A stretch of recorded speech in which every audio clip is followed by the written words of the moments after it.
Oh, that's cute. You think this is real?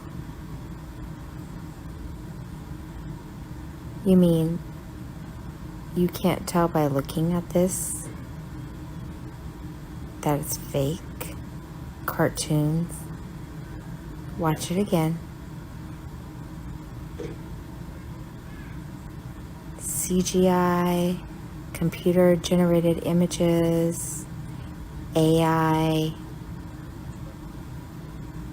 You can honestly look at that and think, yep, that feels like home. Watch it again. Third time's the charm. Maybe it'll click this time. Bakery. I mean, they put it in your face all the time. Watch this. He's gonna go grab a bat. And watch how the bat just falls. It doesn't float. Boop, did you see it? Just drop back down. Watch, there it goes. Gravity, so selective. This is a genuine photograph from NASA of a guy called Brian McCandles floating in what they tell us the vacuum of space. No tether, no cables, just a man literally floating 300 kilometers above Earth. It's said that the photograph was actually taken from an astronaut that was on the spaceship, and this guy was literally floating with a jetpack that's called the MMU. They say this is our advancing technology, but let me show you what they don't say. Whilst governments spend billions upon billions on space missions, there is literally children fighting for food under collapsed buildings. Just because it's in Gaza, it doesn't matter. This is happening in our world right now. Not one bit of clean water, no medical supplies, and no basic dignity for life. In 2024, NASA's budget was over $25 billion. That's $68 million per day. Meanwhile, 1 in 10 people worldwide go to bed starving for food. We literally launch billionaires up in the sky for 10-minute zero-gravity selfies, and then we applaud the illusion of progress. But truly, what is the point in reaching for the stars if you've abandoned all the people under them? If we're in a car and I spray gas in the car, it's going to fill up the car equally and spread out in all directions because that's how gas behavior works, right? Gases move up as much as they move down. They move sideways as much as they move vertically. Yes. Right? There's no bias down for gases, which immediately destroys your belief in gravity holding any gases down. So what happens when we open the windows of the car? What happens to that gas, bud? Oh, it escapes because it's no really? longer contained. Like, hey, hold on, hold on. That's only one thing. Wait. So you just said because it's no longer contained. Oh, what kind of like your Earth that you believe in? Kind of like your Earth you believe in that's sitting next to an infinite vacuum. Welcome to Flat Earth, buddy. That was easiest. Y'all are getting easier and easier to handle. Getting cooked. You just destroyed your space religion in about 5 seconds. Thanks for that. That was awesome.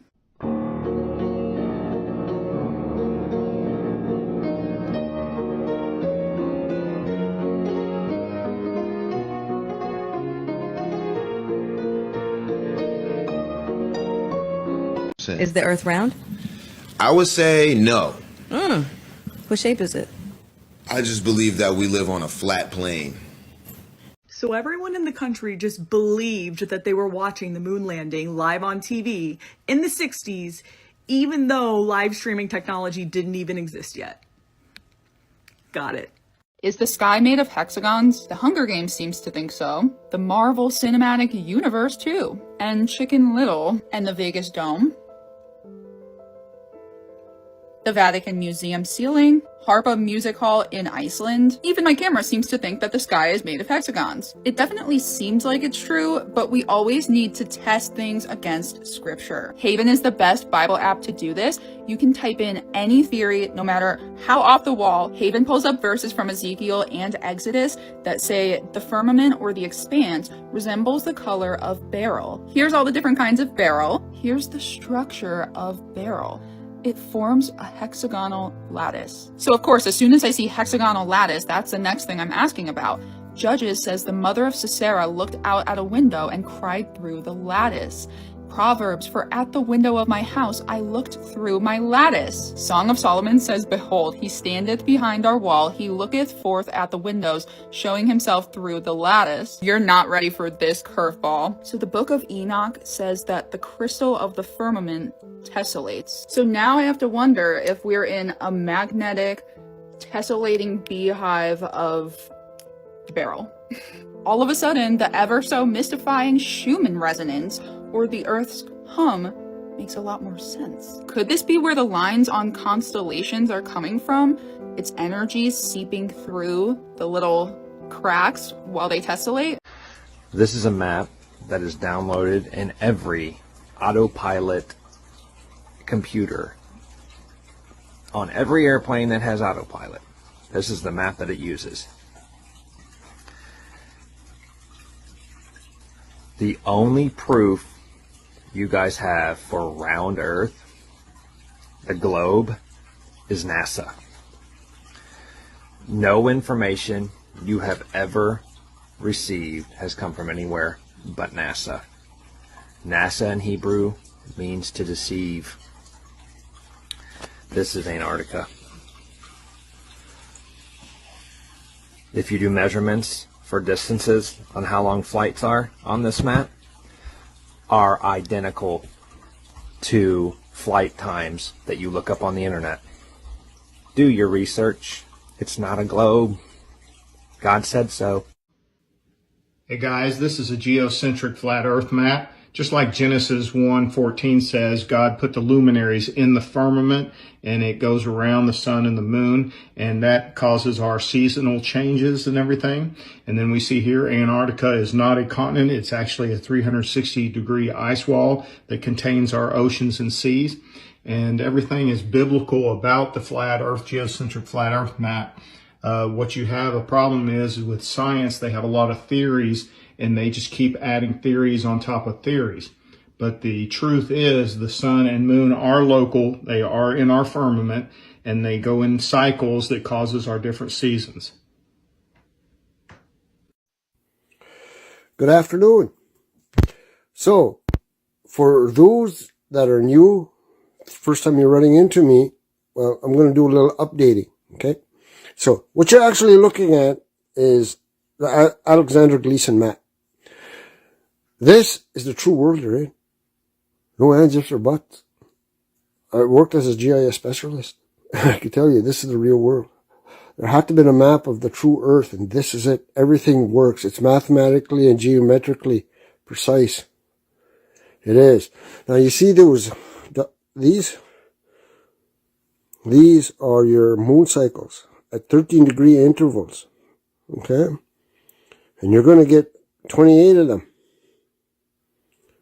Okay? That's how it works. And this, after the first full moon, 1, 2, 3.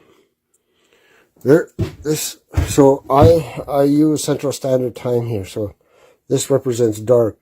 This dark spot, all these, this is nighttime. This is midnight. Okay. So right up here, that's the middle of the night, middle of the dark spot. So this has to go back 1, 2, 3. That's where the moon is. And it's going to come out.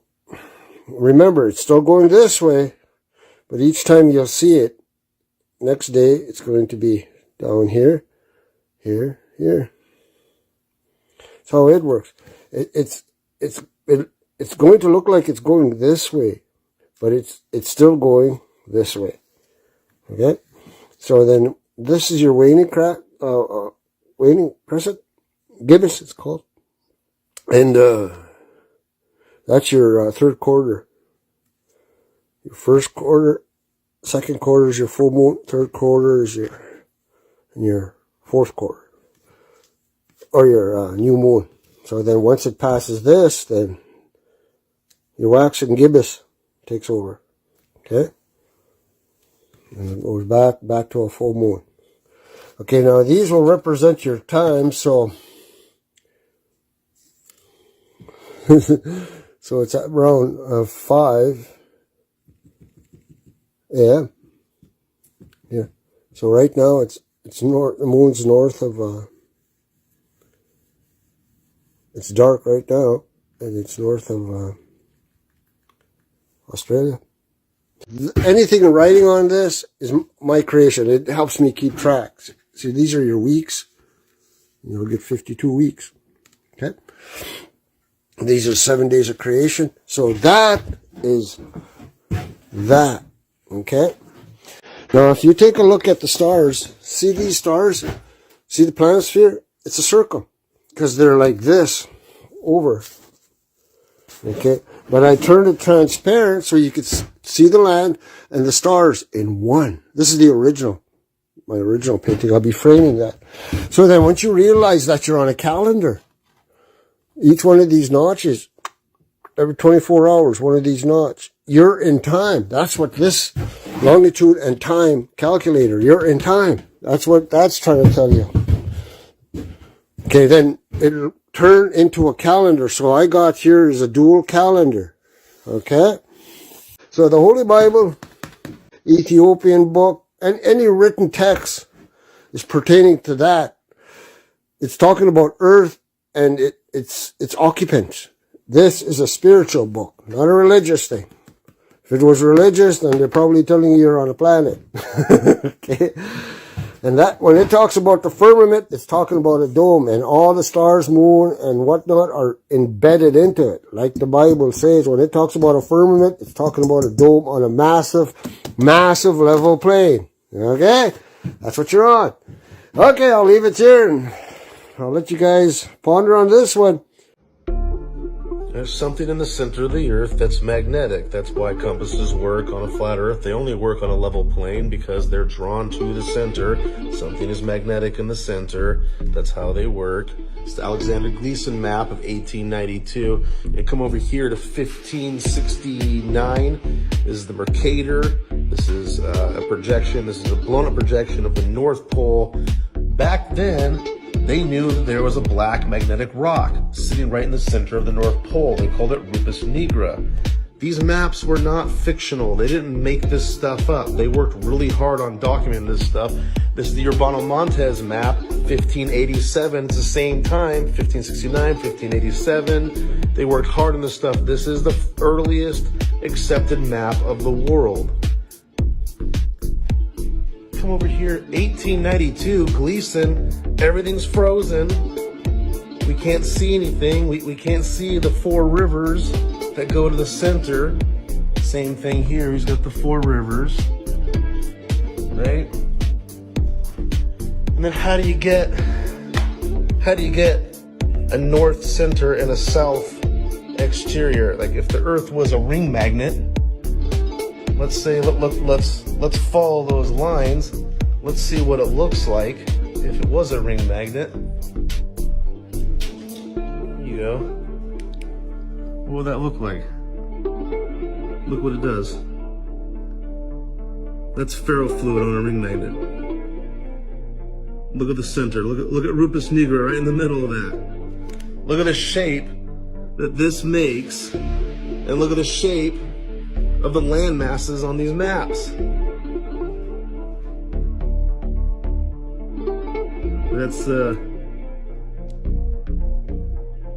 That's just wild.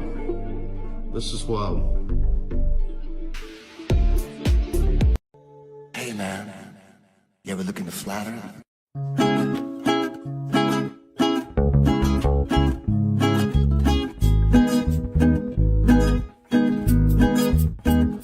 Flat horizon everywhere. No one seems to notice.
flat Earth map dates back over 1,000 years. This map is credited to being created by a Persian astronomer. His name was Al-Biruni and he lived between 973 AD to 1048 AD.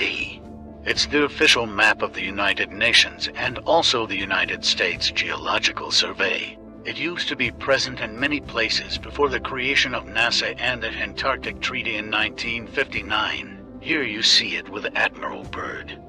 This map has been restored by Dmitry from Russia with suggestions of mine, Idialenkar. Known by my YouTube channel Flat Earth Banjo, I asked Dmitry to include the Bermuda Triangle and Point Nemo, a place deep in the Pacific where NASA buries rockets.